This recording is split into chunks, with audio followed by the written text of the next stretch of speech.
On his first visit to Latin America since he started his second term, President Obama met with new Mexican President Enrique Peña Nieto to discuss the economy, trade relations, and security.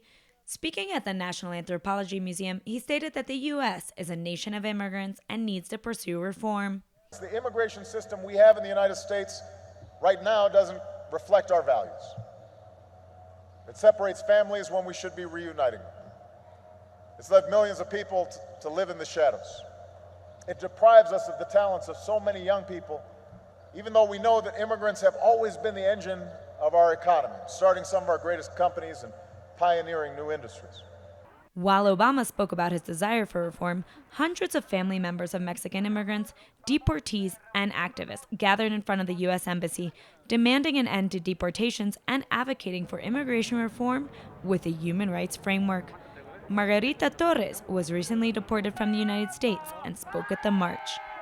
Yo estuve en Estados Unidos 20 años trabajando en el campo, en las huertas para poder llevar el sustento a mi familia.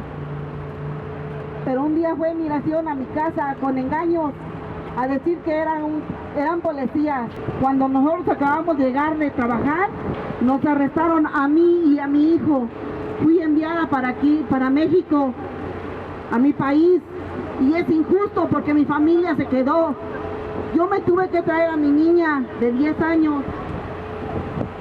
Y hoy en día esta carta yo quisiera que le llegara a Barack Obama para ver cómo destruyen las familias, cómo destruyeron mi familia, y no nada más la mía, miles de familias de todo el mundo. Es injusto porque solamente buscamos algo mejor para nuestros hijos. Torres was not alone in sharing her story of being separated from her family. Veronica Solis was an undocumented immigrant for over a decade in San Francisco and recently returned to Mexico to try to adjust her migration status. Addressing the crowd, she stated that Obama's immigration policies were even worse than Bush's.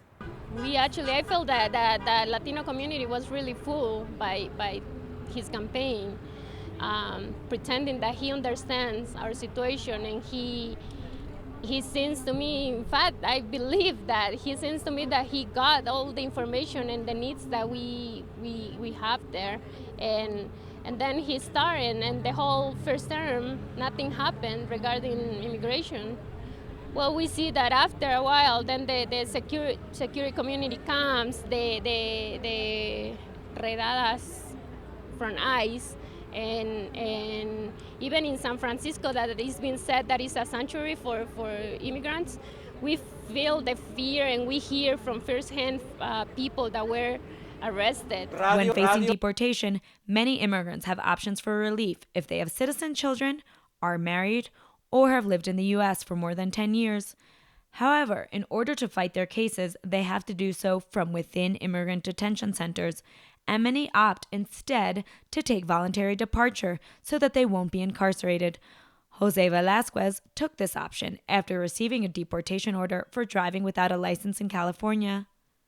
And it was kind of hard for me that day because I just barely signed that paper, and I was in Tijuana 2 hours later. I was being separated from my family. My family, I didn't even have time to say bye to my family, to my friends, to my town, to my neighborhood. It was something really hard. Over the past decade, immigration has skyrocketed among Central American populations. An estimated 500,000 people pass through Mexico on their way to the U.S. every year, traveling on freight trains, and it is estimated that 10,000 of them are kidnapped yearly by organized crime. The protest honored these migrants who were killed during the journey and drew silhouettes representing a group of 72 Central and South American migrants who were killed by the criminal group the Zetas while traveling to the U.S. Pedro is from Honduras and lived in New York for over 7 years until he was deported. While trying to return to the U.S., he was threatened by organized crime groups who murdered 2 of his travel mates. He is now under protection orders and participates with Acción Migrante.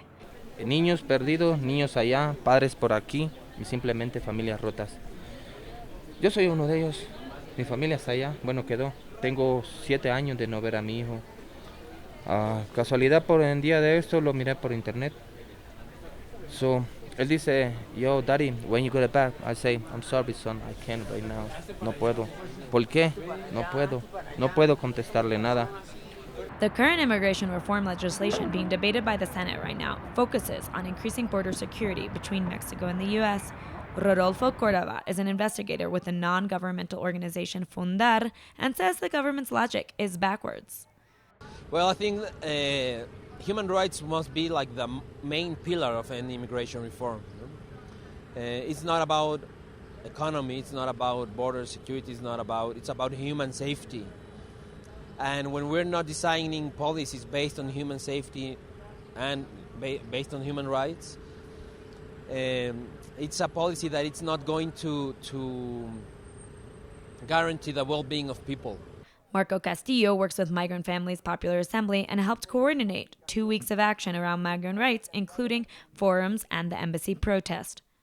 And today he has a chance to embrace human mobility and the right to have a dream and to look for a better life by passing an immediate administrative order to stop all deportations, to support the efforts for a very progressive immigration reform that would include an absolute immediate amnesty for all the more than 10 million families that are being separated throughout the world because they're currently living and working in the United States. As U.S. politicians gear up to pass comprehensive immigration reform legislation, Mexican citizens say they will continue to fight for family reunification and human rights for all.